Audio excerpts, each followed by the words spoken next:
Good evening, my dear students of class 10th. Today I am going to make you aware about how to complete the paragraph that is also called gap filling by choosing the correct options given actually. So this is the exercise. You must see it. Gurgaon. Ram Sanei is a boy of 12. He works in a roadside dhaba here. His father, a landless laborer, a blank Vihar, is unable to support a family of 7. Okay Gurgaon में राम सनेही एक 12 साल का लड़का है. He works in a road side dhaba है.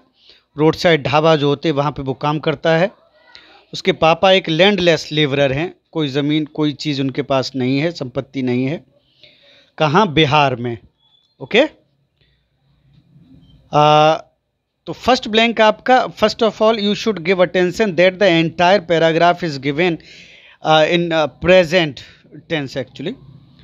Okay so you are supposed to give answer according to the tense, according to the story and paragraph given. तो landless laborer, his father, and landless laborer Bihar. Options हैं eight Bihar पर, इन बिहार में, on Bihar पर, फार बिहार से. तो क्या होगा? In Bihar. Okay landless labourer in Bihar. तो when you will read out the line, you will automatically be able to fill the blank given like this. Unable to support a family of 7. 7 बच्चों की family support करने में वो सक्षम नहीं है. Hunger and poverty.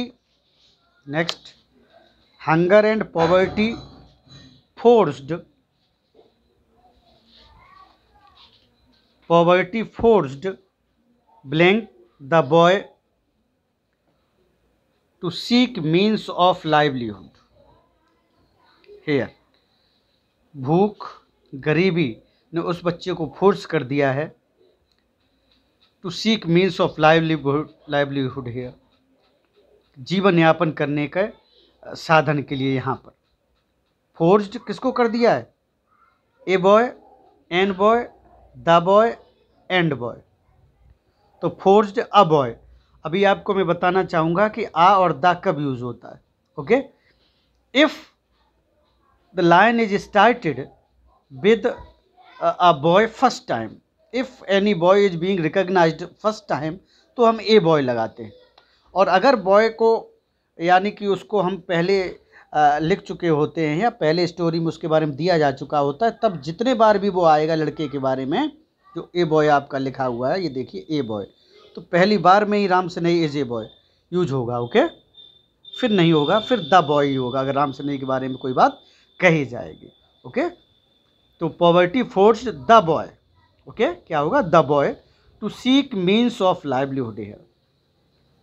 The boy C blank was accompanied by his uncle. उसके uncle उसका साथ दे रहे हैं, उसके साथ में हैं.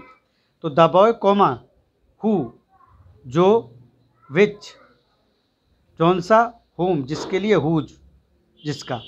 तो कौन सा लड़का? जो अपने अंकल के द्वारा अकम्पेंड किया जा रहा है. तो who, the boy who was accompanied by his uncle is illiterate and unable to undertake a skilled job.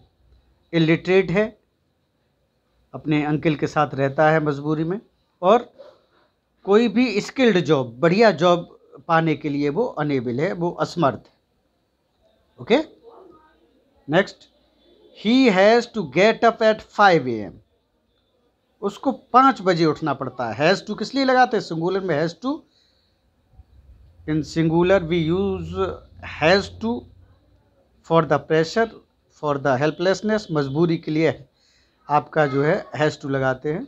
तो उठना पड़ता है उसको, उठता नहीं है. तो होता ही गेट्स अप, तो ये क्या है, हैज़ टू, उसे उठना पड़ता है। He has to get up at 5 AM, 5 बजे उठना पड़ता है। It is still dark. अब ऑप्शंस देख लीजिए। Now you are suppose to see the options given for this blank. Options are because, as, where, when. Okay, because, as, where and when, ये आपके option है। अब देख लीजिए, रिलेट करिए इसको, लाइन को। तो he has to get up, उसे उठना पड़ता है 5 बजे। बिकॉज, क्योंकि, इट इज स्टिल डार्क, क्योंकि अंधेरा होता है इसलिए उठना पड़ता 5 बजे। No, it is not relevant, not related to the line. As it is still dark, जैसा कि अभी भी अंधेरा होता है। वेयर, जहाँ की अंधेरा होता है। व्हेन, जब अंधेरा होता है, जिस टाइम अंधेरा होता है उसे उठना पड़ता है। तो व्हेन, जब, 5 AM when it is still dark, जब अंधेरा होता है 5 बजे तब उसको उठना पड़ता है। ओके, तो you know students, gap filling is one of the most easiest exercises if really you are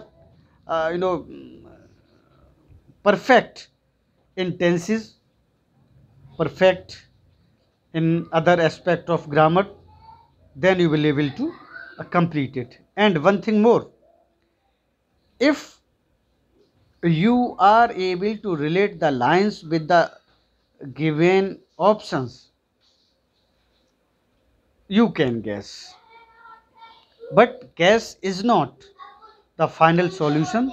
So I would appeal you, I would suggest you to go through the tenses, rules of sentences, forming of sentences, then definitely you will be able to complete this exercise. Okay, तब आप इस exercise को complete कर पाएंगे। Okay, तो this contain 4 marks, you could see 4 marks are given, 4 blanks are given, and 4 options of 1 blank is given. You are supposed to choose one option out of 4 that suits to the blank. Okay, so this is the way of filling gaps given in the exercise by choosing correct options given. जो correct options आपके दिए हैं उनको choose करके आप इस exercise को कर सकते हैं। Okay,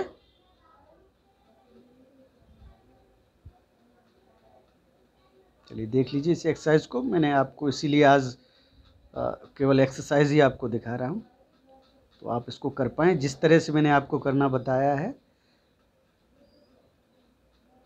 The way I have explained to fill all these blanks, you must try to check yourselves whether you are able to do it or not. If there is any problem, you should make it solve. Okay,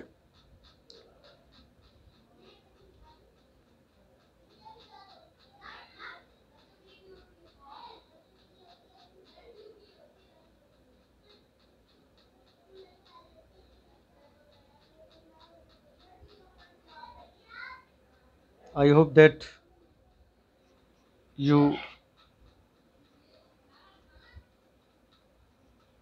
understood this, you have understood this exercise. Slowly by following all the instructions, I will make you the perfect student for filling such type of exercise by choosing the correct options given along with it. Okay,